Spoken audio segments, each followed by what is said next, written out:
Welcome back, ladies and gentlemen. Today, it's 16 Celsius in my greenhouse. I've got the heat on at the moment. Hi, monkey. Oh, monkey's going to lend a paw today, or a hand. I don't know what they've got, paws or hands. They've got hands on the monkeys, hands and feet, just like us. Anyway, back to the dahlias. Today, these are dahlias that I dug up from my garden. These were grown from seed last year. And I'm going to be taking cuttings off these. As you can see, I had these two were just on the bench, normal sunlight, and this was in the heater propagator. There's not much difference actually, but we've got some really nice shoots on them. You need to take them under this size. If you let them get any bigger, what will happen is they'll get hollow inside the dahlia cutting, and then they won't root. So you need to do them while they're small like this. So I shall get on with that. Oh, first of all, yeah, I'm using a mixture of perlite, which is this stuff here, and a peat-based compost with some feed in. This is what I'm going to be using for my snippers. These are the best pair of pruners slash really good scissors that I've ever had. I can't recommend these enough. They sharpen really well. It's tempered stainless steel, so they keep a real nice sharp blade on them. And I've pen, that's all you need. Peat-based compost, perlite, water, and some 9cm pots, which could have done with cleaning actually. They've been outside in the garden. So yeah, let's get cracking. Welcome back, ladies and gentlemen. Just taking these, some dahlia cuttings. All I've done with these is, these were growing just below the compost level. I've cut them off like so. These are from last year's seed. These were grown from seed last year. I've kept the tubers, which are these 3 pots here. As you can see, I've cut these off already, and these will grow back, so don't worry about it. You should be able to get 2 or 3 lots of cuttings from these before you exhaust them easily. Put these back on the bench. So yeah, what I'm using for these as well, using a mixture of peat-based compost, as you can see there, nice stuff here, and a mixture of perlite. I've got these 9cm plastic pots, which I'll be starting them in. So you, first of all, you give this a good mix. Just get that back over here. Give these a good mix, probably 50-50. 50% perlite, 50% peat-based compost. I just get a much better strike rate when I mix it. Instead of just using peat compost, I should only need 2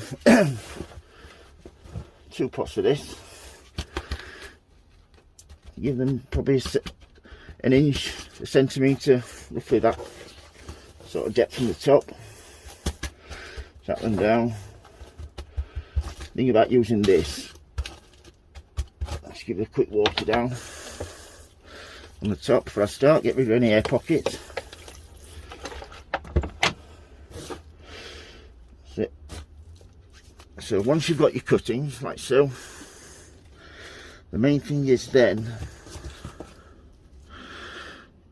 is just to take the bottom leaves off. Like so, you only want the top leaves. I'm hoping these are going to take all right. You just go through them like so. Break your bottom leaves off.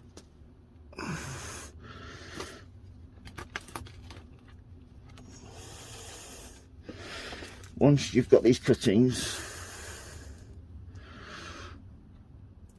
all potted up, they need to be put in either a polythene bag out of direct sunlight, because you don't want to cook them.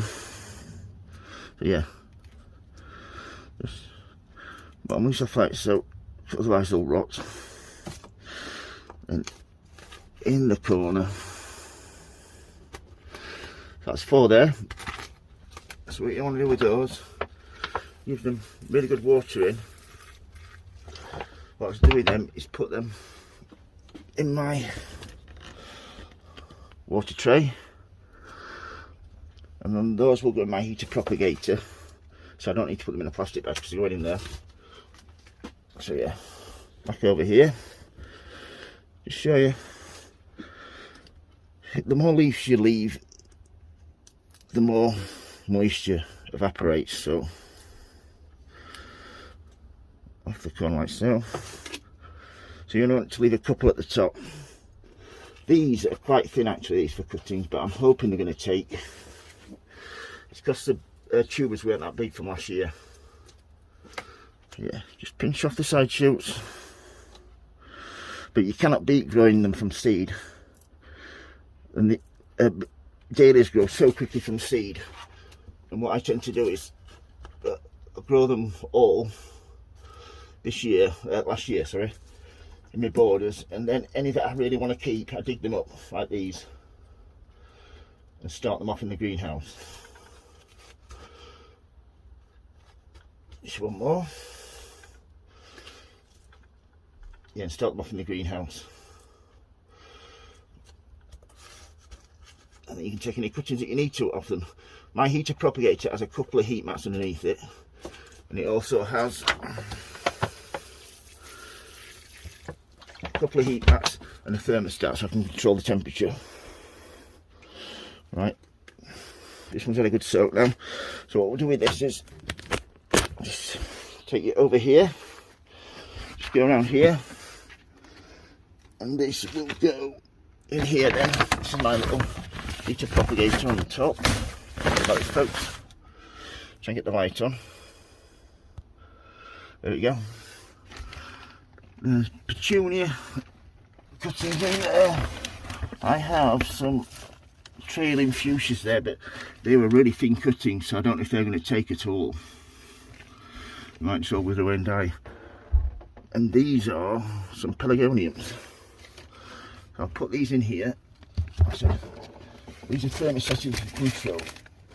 So that's one in there. And then get this one in. And what I tend to do with this is, this has got a waterproof membrane in it, so I don't have to take these out to water now. I can just get my little pop bottle waterer without a Coke bottle and just keep the moisture levels up. I've got a couple of vents that are in the top there when it gets too wet, and these only cost me a couple of quid to make, and they're really good. Like as you can see here, I've got it at 20.2 and it's bang on that now. 3 heat mats, 2 on there and 1 on the bench. But yeah, that's how I take dahlia cuttings. If you've got any questions, don't hesitate to ask, folks. If you like my videos, please subscribe, and as always, happy sowing, happy growing. Thank you for watching, everybody, and please keep safe. Thank you, bye.